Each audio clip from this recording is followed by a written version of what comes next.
مبلغ ہو تبلیغ ہو مسلم ہو اسلام ہو، اس کا جو سب سے حسین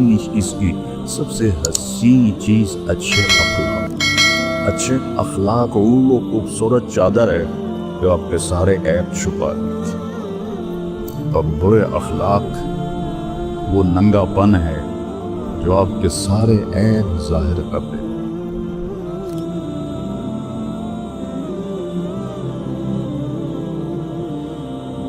مجھے ایک واقعہ یاد آ گیا بہت پرانا۔ اللہ نے ہمیں ہر طبقے میں کام کرنے کی توفیق دی، کوئی طبقہ ایسا نہیں چھوڑا کہ جس پر مسلم کا نام آتا ہو اور ہم نے اس میں کام نہ کیا۔ تو اس میں پہلوان بھی آتے ہیں، تو پہلوانوں میں بھی گت شروع کی ہے، ان کو شعبان میں جمع کیا، شعبان مسجد، تو کوئی 5-6 من دودھ ہم نے ان کے لیے تیار کیا۔ ہم نے کہا بہت ہے لیکن وہ تھوڑا پڑ گیا، تو 3 دن کی جماعت تیار ہوئی۔ تو ایک پہلوان صاحب کو امیر صاحب نے کہا کہ پہلوان جی آپ نے عصر کے بعد آج اعلان کرنا ہے گشت کا، پڑھ دے آندے تھوڑا آپ مذاکرہ کر لیں، مطلب وڈی کشتی ہٹائیاں نے مذاکرہ کی ہوتا ہے، پڑھ دے آندے۔ انہوں نے ایک ساتھی کو ساتھ لگا دیا کہ ان کو تھوڑے سے الفاظ یاد، تھوڑے سے الفاظ ہوتے ہیں، تو وہ ان کی محنت کرتے رہے، وہ یہی کہتے رہے، وہ یہ کیڑی وڈی گل ہے کر دے آنگے، اور وہ ان کو سناتے رہے کہ آپ نے یہ کہنا ہے، آپ نے یہ کہنا ہے، آپ نے یہ کہنا ہے۔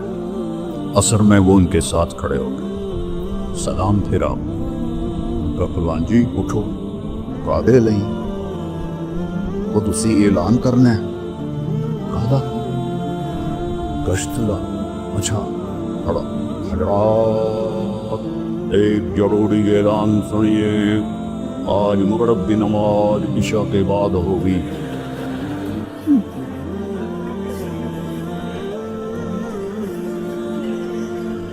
تو بیٹا ہم نے امت کا کوئی طبقہ نہیں چھوڑا، سوائفوں میں بھی گیا ہوں، کتنوں کی شادیاں کروائیں، کتنوں کی کروائیں، وہ تو خیر اللہ نے مجھے ذریعہ بنایا، جنہوں نے توبہ کی وہ اللہ کی توفیق ہے، کتنوں نے توبہ کی، کتنوں کی شادیاں کروائیں، خسروں میں کام کیا، تو اس لیے ہمیں تھوڑا داؤ پیش آتا ہے۔ تو ہمیں بھی پتہ تھا کہ مولانا ظاہر صاحب کسی کو اجازت نہیں دیتے۔ ہم نے مولانا ظاہر صاحب رحمہ اللہ جو میرے استاد تھے پرائیویٹ میں، ان سے بات کی کہ میں وہاں جانا چاہتا ہوں، تو کہنے کہ وہ کسی کو اجازت نہیں دیتے۔ تو ہم 3 طالب علم تھے، دورے سے فارغ ہوئے، تو ہم کہا چلو یار کوئی تیار ہی نہ ہو، کسی کو شوق ہی نہیں تھا۔ میں چونکہ خارجی مطالعہ میرا بہت تھا شروع سے، تو مجھے عالی صافل سند کا پتہ تھا، باقی کسی کو پتہ ہی نہیں تھا، چونکہ ہمارے ہاں دستور نہیں ہے اور ذوق بھی نہیں ہے طلبہ۔ تو ایک بنو کا تھا، ایک فتح جنگ کا تھا، میں نے کہا تم نے تو جانا ہی ادھر ہے، تو میں نے دیکھو ملتان کہاں سخا کوٹ، پھر میں واپس جاؤں گا، وہ تیار ہو۔ ان کے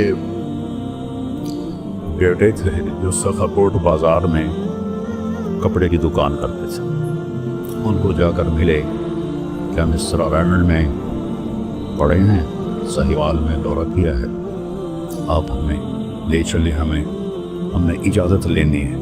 تو ہنس پڑے، کہنے لگے مولانا عبدالحق سے تو بڑے نہیں ہونا۔ میں نے کہا جی ابھی تو ان کے فضائل آپ نے سنے، ہم ان کا جی ہماری کیا ہوگا، کہ ان کو اجازت نہیں دی تھی، مفتی تقی عثمانی کو اجازت نہیں دی تھی، تو تم کیا چیز ہو؟ میں نے کہا ہم ناچیز ہیں لیکن سانوں کو تھوڑے تھوڑے دا پیچ ہوتے ہیں۔ تو ہم ٹانگے پہ سوار ہوئے، 3 کلومیٹر تھا، ہم سیدھے پہلے مسجد گئے، 2 نفل پڑے، پھر سورہ یاسین پڑھی، پھر دعا کرائی، ان سارے 2 نفل یاسین کا ثواب ان کو مل کیا کہ یا اللہ اپنے بندے کا دل نرم کر دے۔ تو پہنچ گئے ان کی کٹیا کی جھونپڑا سا تھا، تو تھوڑی دیر کے بعد وہ تشریف لائے۔ تو جیسے ہماری ظاہر صاحب نے کہا نا کہ ان کو دیکھ کر ہی روب چھا، میں نے 2 شخصیتوں سے مرعوب ہوا ان کی وجاہت سے۔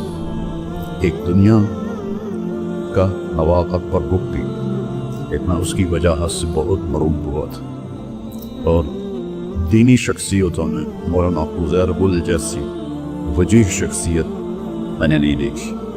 نابینا ہو گئے تھے، اتنا بڑا ڈنڈا تھا ان کے ہاتھ، 6.25 فٹ کا تھا، اتنا ہی بڑا ڈنڈا تھا، آ کے بیٹھ گیا، ڈنڈا یہاں رکھ لیا۔ کون ہو؟ تو ہم نے کہا یہ ہم طلبہ ہیں، میرے پاس کیا لینے آئے ہو؟ کہ یہ ہم نے ابھی اس سال دورہ کیا ہے۔ اچھا، ہم نے بخاری شریف سانس لے لی، تو ہم آپ سے اجازت لینے آئے ہیں، تو آپ کا نقصان کوئی نہیں، ہمارا بھلا ہو جائے گا۔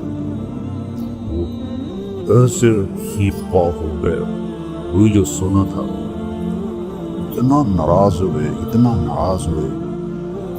ان کے بیٹے کا نام تھا عبدالرؤف، وہ بھی کھڑے تھے، تو انہوں نے ایسے ہمیں اشارہ کیا، کیونکہ وہ تو دیکھ نہیں سکتے تھے۔ خاموش، خاموش۔ تو جو میرے 2 ساتھی تھے وہ مجھے کہیں، تو ان کے منہ سے ایک جملہ نکلا،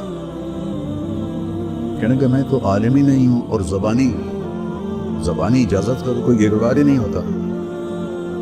تھوڑی دیر کے لیے نا خاموشی چھا گئی، تو میں نے وہ بات پکڑ لی۔ میں نے کہا حضرت ہمارے پاس کتاب ہے، ہم آپ کے سامنے پڑھی گئی، زبانی نہیں ہے، قراءتاً ہے، اگر آپ کو ہمارا پڑھنا پسند آ جائے آپ ہمیں اجازت دے دیں، اور اگر پسند نہ آئے تو ہمارے لیے یہی شرف کافی ہے کہ ہم نے آپ کے سامنے حدیث پڑھی۔ تو ان کا جو ڈنڈا تھا یہاں، انہوں نے یہاں سے ہٹایا اور یہاں رکھ لیا، اور گہری سوچ میں چلے گئے۔ اب ادھر ہمارے 2 نفل کام کر رہے تھے، اور ادھر ان کی پرانی زندگی کی سنت کام کر رہی تھی کہ نہیں دیں گی اجازت، اور ادھر نفل اندر جا رہے تھے، مسکین بچے دے دو دے دو۔ تو ڈنڈا یہاں رکھا ہوا، اور سوچے جا رہے ہیں۔ کافی دیر کے بعد کہنے گے اچھا پڑھو۔ تو جو ابھی حدیث ہم پڑھیں گے یہ میں نے تلاوت کی، دوسری حدیث دوسرے ساتھی نے، اور تیسری ساتھی۔ تو طریقہ یہ ہوتا ہے کہ پھر آخر سے آخری حدیث پڑھی جاتے ہیں۔ تو میں نے کتاب لے کر ایسے ورق الٹائے، تو ان کو ورق الٹنے کی آواز آئی، تو کہنے کہ نہیں بس آخر سے پڑھنے کی ضرورت نہیں ہے، میں تم تینوں کو اجازت دیتا ہوں، لیکن میری یہ گزارش ہے کسی کو بتانا نہیں، میں نے آج تک کسی کو اجازت نہیں تھی۔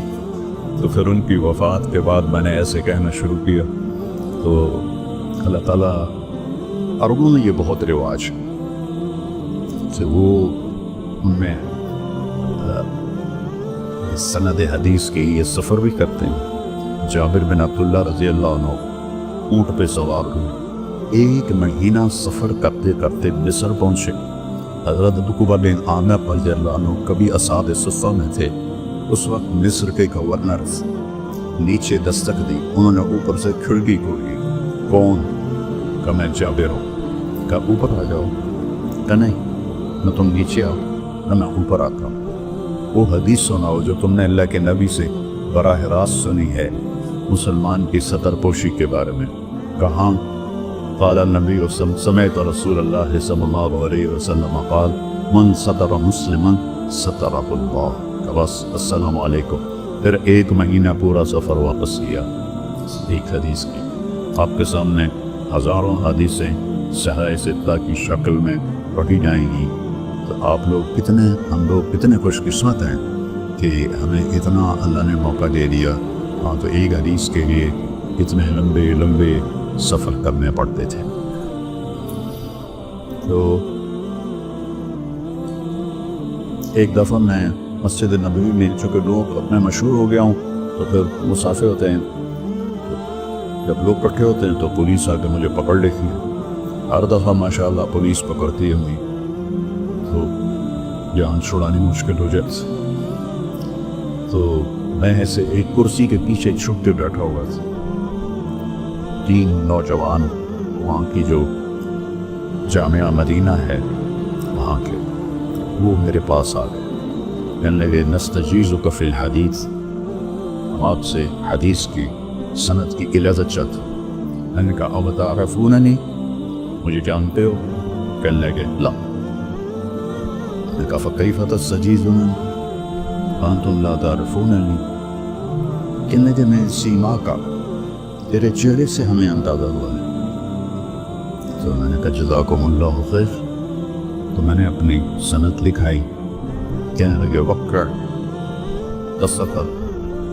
میں نے کہا قبل التوقیر اسألکم سؤال. کہنے لگے قدل لو سال. ایک تھا مصری, ایک اردنی, ایک اماراتی, اسی ترتیب سے بیٹھے ہوئے تھے. میں نے کہا ما حسن العلم, علم کا حسن کیا ہے؟ تو مصری نے کہا کہ التقوی. میں نے کہا نہیں. اردنی نے کہا الزہد. میں نے کہا نہیں. اماراتی نے کہا الافلاس. میں نے کہا نہیں. چلنے گئے فما ہوگا. میں نے کہا دیکھو جو لفظ حسن ہے اس کا تقاضا ہے کہ چیز نظر آئے. جب ایک چیز نظر ہی نہیں آ رہی, التقوی ہاں ہونا, تقوی تو اندر ہے, زہد بھی اندر ہے, اخلاص بھی اندر ہے, تو کیسے پتہ چلے گا؟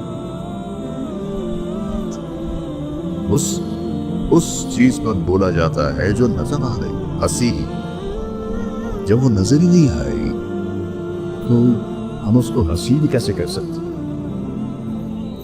لہذا ایسی صفت چاہیے جو نظر آئے.